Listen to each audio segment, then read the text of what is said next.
Vamos hoje falar da regra da cadeia. Ok? A regra da cadeia é uma regra muito importante para o estudo do cálculo, principalmente para o estudo das derivadas de certas funções compostas, ok? Composição de funções. E é muitas das vezes mal interpretada, muitas das vezes confundida. Então, aqui vamos ver como se comporta, qual é a ideia da prova dessa regra e nos próximos vídeos vamos ver alguns exemplos para a aplicação, ok? Então, a regra diz o seguinte: se g for derivável em x e f for derivável em g de x, então a função composta f, composição de f com g, definida por f de x igual f de x igual a f de g de x, é derivável em x. E f', que é a derivada de f, é dado por esse produto que a gente vê aqui. Né? E ainda na notação de Leibniz, de que se y for igual a uma função de u e u for igual a uma função de x, e essas funções forem deriváveis, então o diferencial de y em relação a x, ou a derivada de y em relação a x, é igual à derivada de y em relação a u, vezes a derivada de u em relação a x. Ok? Então essa foi a notação de Leibniz. Então vamos ver mais ou menos qual foi a ideia, qual é a ideia da prova. Ok, então vá lá.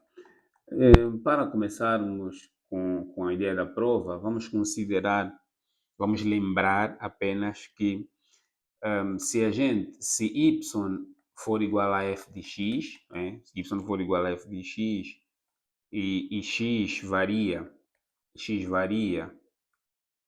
x varia de a para a mais o seu incremento, né? A mais o seu incremento, ou seja, o incremento de x.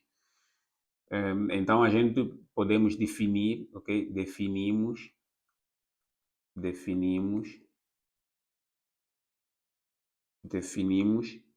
o incremento de y, o incremento de y, definimos o incremento de y como sendo, né? Como sendo o quê? Delta y, não é? Mas é delta y igual a um f de a mais delta x, não é? Menos f de a. Tá? Esta é a definição de o incremento do y.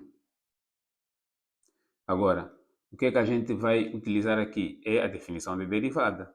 Então, pela definição de derivada, o que é que a gente sabe? A gente sabe que a derivada de uma função num ponto A, né, é igual ao limite quando Δx vai tender a zero, né, isso de Δy sobre o Δx. Né? A gente sabe que esta é a definição de derivada. Okay? Vou aqui também demarcar. Essa é a definição de derivada. Ok. Sendo assim, vamos considerar, ou seja, consideremos, vamos consideremos um epsilon, vamos considerar um epsilon, ok? Tal que este epsilon vai ser igual a delta y sobre delta x menos a derivada. Okay? Delta y sobre delta x menos a derivada.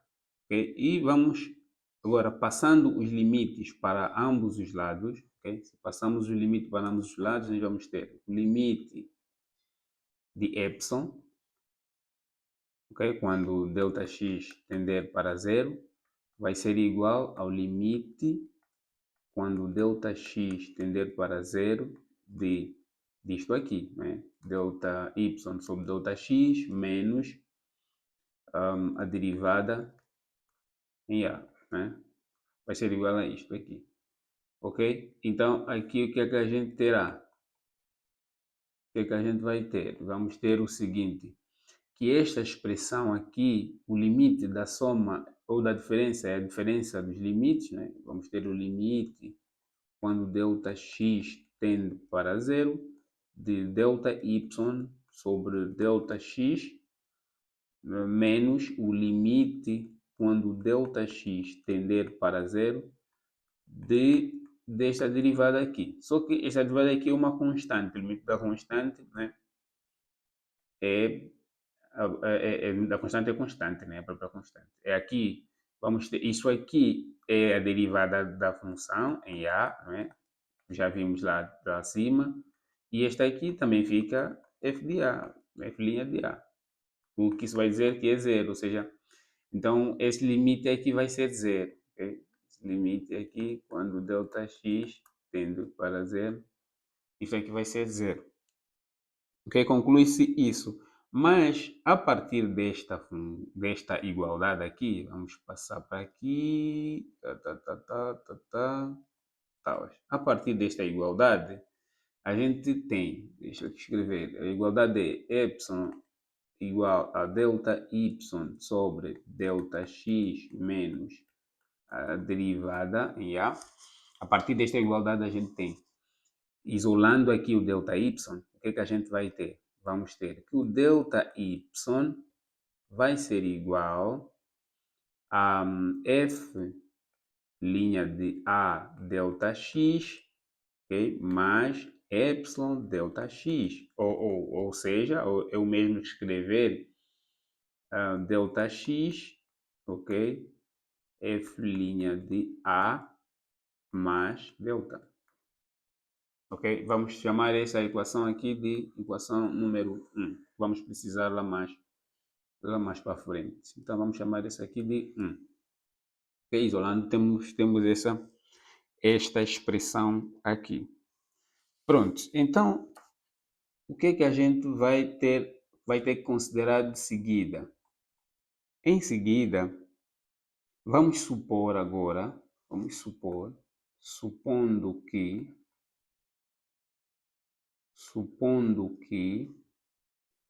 U é igual a g de x, ok?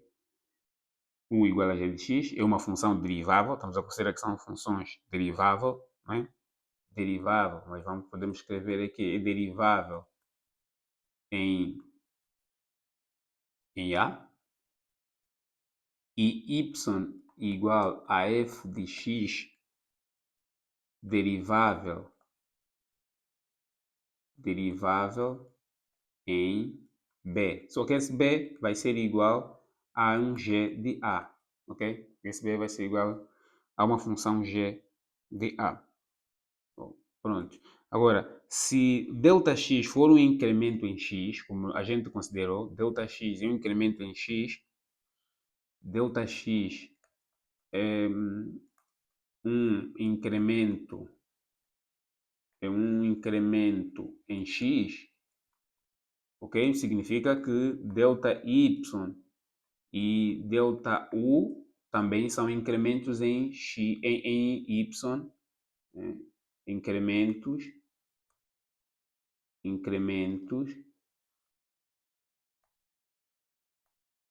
em y e em u, respectivamente, ok? Pronto. Então, se isto é verdade, vamos utilizar a expressão número 1. Okay? Da expressão número 1, nós vamos ter que ΔU, vou aqui escrever de outra cor, ΔU é igual a quem? ΔU vai ser igual a G de A, delta x mais y1 delta x, ok? E isto é o mesmo que escrever que g de A, a derivada de g de A, mais y1 delta quem? Delta x. Né? Colocamos em evidência aqui o fator comum, ok? E isto para epsilon, né? Sempre considerando que epsilon tende a zero quando Δx também tende a zero, né? Y tende a zero quando Δx tende a zero. E vamos considerar essa aqui uma equação número 2. Aqui vamos considerar a equação número 2. Depois, podemos dizer também que ΔY é igual a derivada de B, a derivada de f em B, ΔU, mais um y2 ΔU. É o mesmo que escrever também que a derivada em B mais um y2 ΔU. Pronto, e vamos considerar essa aqui uma equação número 3. Ok. Agora, a gente pode substituir a equação número 2 em 3, ok? Substituindo a equação 2 em 3, vamos aqui escrever substituindo 2 em 3, temos. Então, o que é que a gente vai ter aqui? Vamos ter ΔY vai ser igual, aqui vamos ter a derivada de f em b mais y2 ΔU. Mas quem é ΔU? ΔU é esta expressão aqui que a gente tem aqui, é isto aqui mais isto aqui e Δx, né? É a derivada da função g em a mais y1, ok, vezes o Δx. Agora, o que é que a gente sabe daqui? Daqui o que a gente tem que fazer é passar este Δx para o membro esquerdo e fica ΔY sobre Δx. Isto é igual a esse produto aqui, a derivada em B, y2, derivada em G em A, y1. Ok. Então, daqui, se a gente aplica o limite em ambos os lados, ok? Aplicando o limite em ambos os lados, a gente vamos ter que o limite desta expressão aqui é a derivada.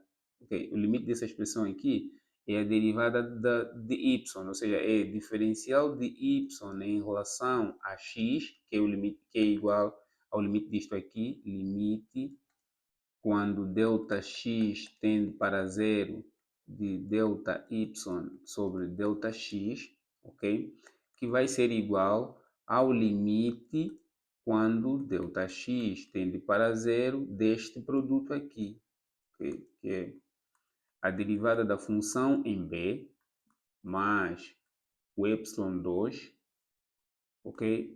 Vezes a derivada de f da função g em A, a derivada da função g em A mais y1.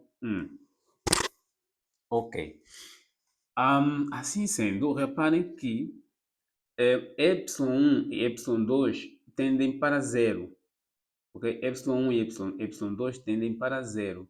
Então, como y1 e y2 tendem para zero, e a gente sabe que Δx tende para zero, né? Da equação 2, Δx tende para zero, o que implica que ΔU também tende para zero, ok? Mas y1 tende para zero e y2 também tende para zero, ok? Então vamos ter aqui a derivada de y, a diferencial de y em relação a x, a derivada de y em relação a x, que é igual a isto aqui, né? Limite quando Δx tende a zero disto aqui, né?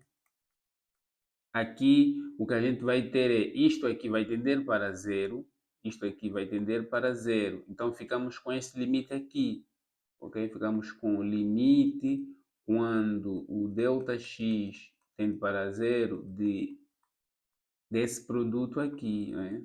Desse produto. Só que este limite aqui, neste contexto, isto aqui é uma constante. O limite da constante é a própria constante, ok? Então, aqui nós vamos ter que esta derivada aqui de y em relação a x vai ser igual a esta expressão aqui, porque isto aqui é exatamente a própria constante. Isto aqui é isto aqui, né? É isto. Então, fica a derivada da função f em b vezes a derivada da função g em a. Prontos, mas nós vimos inicialmente, pela hipótese, que este b aqui, este b, nós construímos como sendo um g de a, ok? Então, isto é, derivada de y em relação a x vai ser igual à derivada de f, ok?